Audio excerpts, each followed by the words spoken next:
On the Tri-State Tollway, southbound traffic is slow 127th to Crawford after an earlier collision.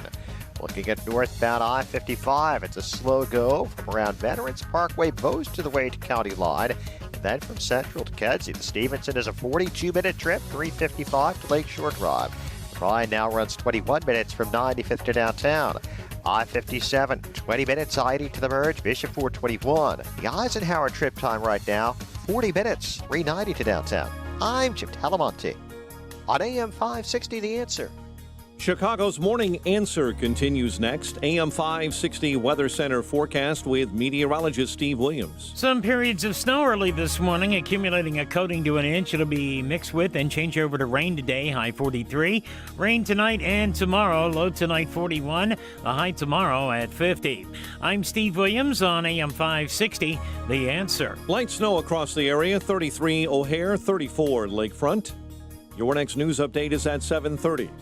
Chicago's Morning Answer with Dan and Amy continues next on AM 560, The Answer. Listen to AM 560, The Answer, online at 560theanswer.com, on the AM 560 mobile app, and your Alexa-powered smart speaker, on TuneIn, iHeart, and radio.com. This is Chicago's Morning Answer with Dan Proft and Amy Jacobson on AM. Dark warning to subway riders amid a rash of shoving incidents and so forth. The message to subway owners, or subway riders, I should say, in New York. You're on your own. Police Benevolent Association President Pat Lynch said, the politicians have made it abundantly clear that they don't want cops enforcing transit system rules, connecting the homeless with services, engaging with seriously mentally ill, or doing any of the things necessary to prevent these terrifying random attacks. That is their choice to make, but who is replacing us in these roles? Right now, nobody. While our elected leaders are closing their eyes and wishing the problem away, we recommend that all New Yorkers keep both eyes wide open while in our transit system. That is, it's nice to hear from the police department. You're on your own. But they're paying taxes, huh? But that's what a lot of families in big cities feel like, and that I think in part this will have to be the product of some more postmortem, but just intuition. You know, how do you explain the difference between President Trump potentially losing the presidential election while House Republicans pick up 9, 10, 12 seats? Odd. You thought the two would be inextricably tied together. They're not. And it was pickups in suburban areas of big cities, including in New York State, including in California. It's very interesting. One can't help but wonder if the defund police movement and the radicalization of the left, particularly maybe in the area of public safety, was one of the reasons people just decided that they needed to turn out some of their members of Congress who were either in bed with or appeasing people suggesting that the police should go away and we'll figure it out after we defund the police. And that includes minorities as well. Again, President Trump, 60-year high with the percentage of the black vote for a Republican presidential candidate, and moved the needle up a couple of ticks with respect to Latino voters as well. For more on this, we're pleased to be joined by Kay Hymowitz from Manhattan Institute and City Journal. Kay, thanks for joining us. Appreciate it. My pleasure. Good morning. Good morning. So you wrote specifically about Latino voters, and it wasn't as pronounced as some would hope, the increase, but it was an increase nonetheless, which is, continues to be rather remarkable for somebody who the sort of assembled Western institutions called a racist for the better part of 4+ years, that he increased his percentage of both the black vote and the Latino vote. And it turns out you're suggesting that there's a growing percentage of Latinos in America who are more interested in sort of meat and potatoes, economic security issues than they are identity politics. No, that's right. What I found in looking back is that Latinos, Hispanics, I use the word take your pick, actually, have always been a little uneasy, if not hostile, to the identity politics. and that showed up, I think, in this election. I mean, remember that when Julian Castro was running for president in 2016, he must have been banking on a large Hispanic following, and he never got more than 7% of the primary vote. In other words, Latinos were not looking for a Latino candidate; they were looking for somebody who spoke to them on other levels. So, there are many examples through the years, in recent years in particular, of Latinos who really don't think that way. And this election highlighted that they're a very diverse group, and they tend to identify more with their home country. That is, Cubans are going to think differently than Mexicans about many issues, as we saw. And in South Texas, you have a large number of Hispanics who have been there for many, many years. It's almost 90% Latino in many of the counties there.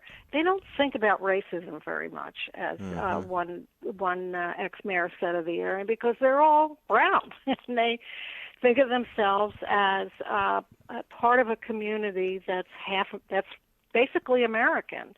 Well, that's an important point too. Is because the way we talk about these things is sort of these monolithic categories: Latinos, Blacks, Asians. But it's not only different ethnicities under the umbrella Latino, but it's also different generations. Your second and third generation, you may have some different attitudes about America than your first generation. That's right. Although I also, and some of those older Latinos are sold on the American dream. They have a better life here, many of them. So they kind of buy into the story that a lot of progressives are rejecting as a fantasy. So I think that's part of it too. For younger Latinos, I think the picture is a little more mixed.